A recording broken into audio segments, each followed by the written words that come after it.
In the Heart of the Word, Reflections by Father Joseph Mary, SCTJM, on the daily readings from the Holy Mass. Monday of the 28th week of Ordinary Time. God bless you, dear family. Today in the Heart of the Word, we continue to give thanks for the 4th International Eucharistic Marian Congress. Be not afraid, the two hearts will triumph. 3 days of extraordinary presentations, liturgies of Eucharistic encounters, and a celebration of the sacraments in the life of the Church. Please visit our social media to find out more about the extraordinary Congress. Today, the Gospel comes from Luke chapter 11, where Jesus says that the Son of Man will be a sign like Jonah was a sign to the Ninevites. Now, we know of Jonah because he was in the belly of the whale for 3 days, but the Ninevites didn't see that sign, which would prefigure the resurrection of Christ. What the Ninevites saw was a Jewish prophet preaching conversion to them.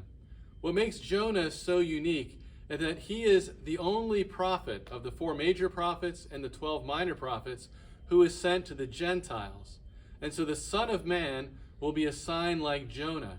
That is to say, he's come not only to proclaim the gospel to the tribes of Israel, the Son of Man has come to proclaim the gospel to the Gentiles, to the nations. And what does he come to proclaim? That God is love, and that he is with us until the end. During the Eucharistic Marian Congress, we celebrated a number of saints, John Paul II, and in a special way, Blessed Carlo Acutis. Now, Carlo is the first beatified millennial saint.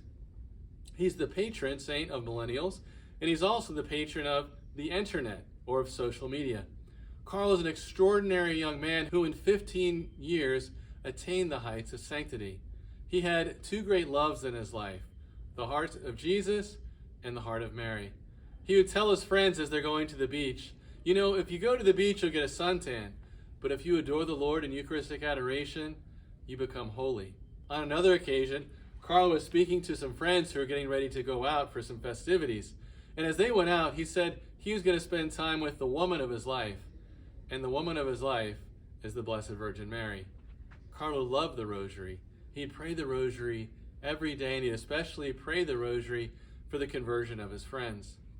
Carlo had a gift in understanding that although we live in a time of much isolation, that the social media could also be used to unite us and could also become like a superhighway where we could have encounters with the treasures of the Church. Carlo's desire was to see all the Eucharistic miracles in the life of the Church, but he became very ill and he's only able to see a few of them. So Carlo, with his dad's help, put together a web page that actually goes through all of the Eucharistic miracles in the history of the Church by country. And you can still visit his exposition. We had the exposition here during the 4th International Eucharistic Congress. Why does the Lord give the Eucharistic miracles? Because he is still a sign to the nations. And what is the great sign but the Eucharistic love of Jesus? The Eucharist is the definitive way that Jesus has chosen to stay with us. And what is he communicating through the Holy Eucharist? This is my body, this is my blood. He's saying that I intend to be with you to the end, and that I want you to know how much I love you. The Eucharist is the great sign of God's love for the world. The Eucharist, then, is Jesus as the Son of Man who is greater than Jonah, because the Eucharist really is Jesus. Let us listen to these words of Mother Adela. On the last night of his earthly life, Jesus instituted the sacrament of love. In fact, it would be the gift of all gifts, the love of all loves. Imagine the consolation to the apostles, that as Jesus told them, go and baptize the nations, teach them all I've commanded to you, and know that I'm with you to the end of the age, that he truly would be with them in the Eucharist. My brothers and sisters, like Carlo, let us be men and women of the Eucharist. Let us be close to Jesus in the Eucharist.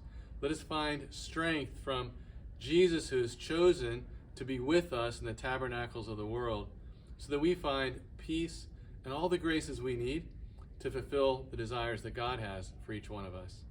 All for the heart of Jesus, through the heart of Mary.